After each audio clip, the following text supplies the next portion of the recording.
Salut Thibaut. Salut Myrtille. Bienvenue chez Super Bon. Merci beaucoup de me recevoir. Aujourd'hui, on prend une recette directement tirée de Geek & Pastry, mon nouveau bouquin de pâtisserie. On va dans l'univers d'Harry Potter pour cuisiner des pâtes à citrouille. C'est l'un des premiers mets que Harry et Ron partagent lorsqu'ils se rencontrent sur le Poudlard Express. On le voit pas dans le film, mais dans le roman, ils partagent des petites tourtes sucrées à la citrouille. C'est parti, on commence par quoi du coup Thibaut? Alors, on prépare le potimarron. On grille bien, tu vois. Et on essaie de détacher au plus proche de la peau. On va simplement détailler en cubes le potimarron. On va laisser ça mijoter quand ça va cuire une trentaine de minutes. Je vais finir par détailler les pommes. On verse 70 g de beurre. Ça compote nickel. Ce qu'on va faire maintenant, c'est qu'on va justement ajouter la cassonade, le miel, la cannelle et les noisettes. Donc là, je vais verser le sucre en pluie. Ça sent hyper bon. Ça sent super bon. On va ajouter le miel. À partir de maintenant, on va ajouter les noisettes.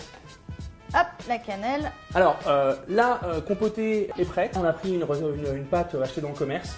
Tu vois, vraiment découpée à ta part. On va faire ça 6 fois. Et ensuite, on va ajouter à ça une belle cuillère à soupe de la préparation. Donc, en porte-pièce, on presse, on plaque gentiment.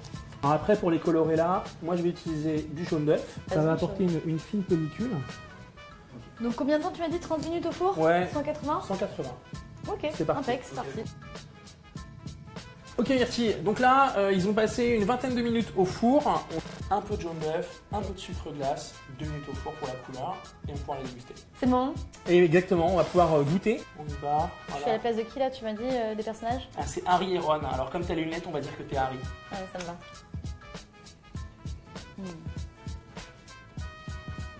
Ouais, c'est super bon. En fait, c'est bon parce que c'est pas hyper sucré, c'est hyper aromatisé. La texture est à la fois fondante et crunchy. Donc, on aime, hein.